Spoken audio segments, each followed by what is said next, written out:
I could talk about the Nevers for hours, but we're going to concentrate on just a few things that they've done right, I think, and then I definitely want to talk about this fight scene, because this fight scene is what fantasy on film can be. The Nevers is a fantasy series on HBO that I would highly recommend. It's a TV show about people in kind of a Victorian era kind of world. It's definitely sort of an alternate reality. There are people called the Touched, and we see that what kind of started this series of events. Now, I say kind of, and I'm refraining from a lot of things because we have apparently part 1 of season 1 right now, and the very last episode explains so much. There were a lot of theories out there about the main character and what she actually was, maybe what kind of creature maybe she actually is. There was a lot of thinking that she was a shapeshifter or an alien or something like that. I'm not going to give it away, but it is a unique, interesting kind of twist of things, and I'm interested to see how they play it out. So something that this show does really well is, for one thing that I really appreciate, is it's very woman-centric. A lot of our characters, a lot of our main characters especially, are female. However, it's not all about being female, and it's not something that people really draw attention to too much. It's just part of the story. It is what it is. And I really do appreciate when stories are able to make something female focused without being like, hey, see, we're representing women. It's just, because at that point you're just patting yourself on the back for just writing in women. We're already 51% of the population. Like, we should already just be half of the characters. So as I said, there's something called the Touched, and these are people that, again, early on in the story, we see that a big, beautiful ship goes over the city, and the sparkling lights kind of come down and fall on some of the people, touch some of the people. And these people are then given a wide array of different abilities. Some are able to sing in fantastical languages that affect people in certain ways. Some can see the future. Some have healing abilities. Some can create solid objects out of nowhere. There's a lot of different abilities, and I am gonna give a spoiler here because this fight is so great and it's built on a character's abilities. So we actually are introduced into this character in the very first episode, pretty early on, and a joke is made that he is impossible to get into a bath. And I love how the writers came up with the scene I'm about to discuss, because basically they knew what this guy's ability was going to be. They knew his ability was going to be, basically, he can walk on water.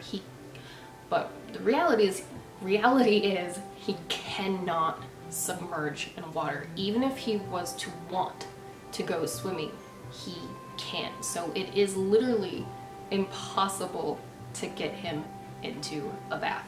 The writers were sitting around discussing this character, discussing his abilities, and one of them kind of started talking about how a fight with him would be kind of impossible because all he would have to do is just walk around with a hammer or something and just whack-a-mole you anytime you try to come up for air, which obviously you have to come up for air.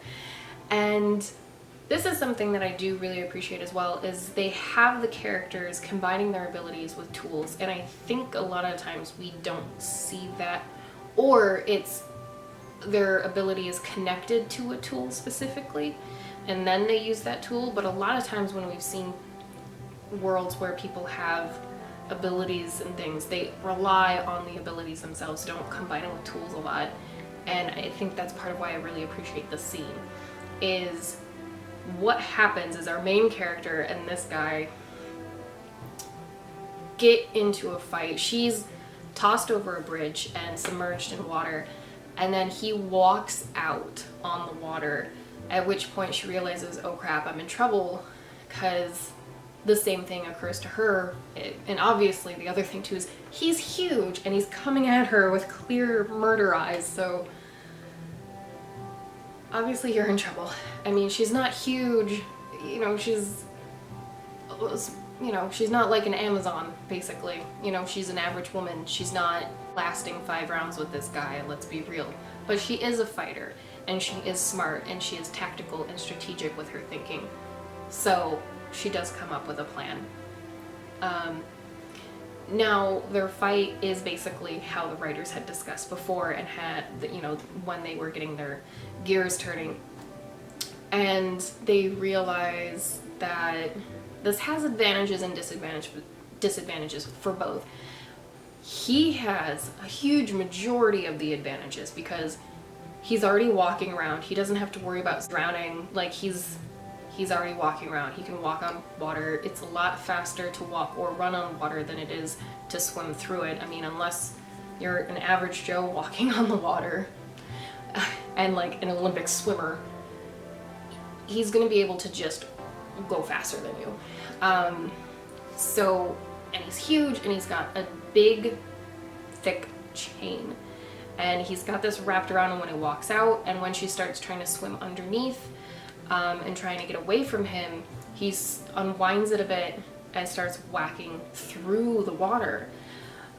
Which is something else that I think is really neat about using the tools, is it's not something that stops at the surface of the water. It's something that he specifically uses something that can sink through the water and goes where he can't to, you know, attack her. So you have all these different layers of suspense, really, because it's not just, oh, he can get you as soon as you come up out of the water, so you know you can only hold your breath for so long. And yet there's also the thing of she can't swim too high either, because the chain can go beneath the surface and hit her, and kill her that way. And then there's the obvious thing of when you do come up, he's going to be there, and it's, oh man. And you know, and obviously he can just beat the crap out of you. So you have to watch the water fight scene. Watch the extras, if nothing else, explaining how the scene happened and how they filmed it is really cool. And it's just really well done. And something that I appreciate is this is definitely something that on screen is amazing. In a book it would still be interesting, but it's so much better, I think. On the screen you're able to get those reactions and realizations as they're happening. You kind of get that suspense, you get the panic in her face, and it's so well done and so visually done. These things occur to you and you're able to kind of do some of your own thinking as you're watching this fight happen, and I think that's part of why I think it works so well on the screen, is when you see the chain sink underneath the water for the first time, you go, oh, the water isn't completely safe. He can still get you in the water, even though he can't go in there. You're still not completely safe, even if you can hold your breath for a really long time. And watching how the strategy unfolds and how the fight progresses is just really, really cool. I got really excited when I watched that scene. The whole show makes me really excited, and there's a YouTuber I watch where she went over the fact that a lot of the costuming, even though it's set in kind of an alternate reality, is still pretty darn accurate to the time period where they're saying that this is happening. And it's a great series. The story and the world and the stylization of it and the complexity of the individual characters, it all just works really well. So I just wanted to give a shout out to that fight scene in particular and to the Nevers for sure, because it's something that shows that fantasy on film can really work in a new and exciting way, and in an innovative and interesting way. A lot of in words there. What did you think about the fight between Amalia and Odium? Did you enjoy it? Did you think it was inventive? What do you think is going to happen in the second half of this first season? Inquiring minds want to know. Thank you for watching this. Comment down below if you're going to check it out, what your favorite fight scene was in that series. There are many. And did you figure out what she was beforehand? I didn't. Did you figure out his ability before it was revealed? And oh man, I'm just excited for part 2 of the next season, of this season rather. So yeah, those comments, please give this video a like. It's very much appreciated. It helps out us little creators so much. Subscribe if you want to see more videos like this, and ring the bell so you don't miss anything. And I will see you in the next video. Thank you so much. Bye.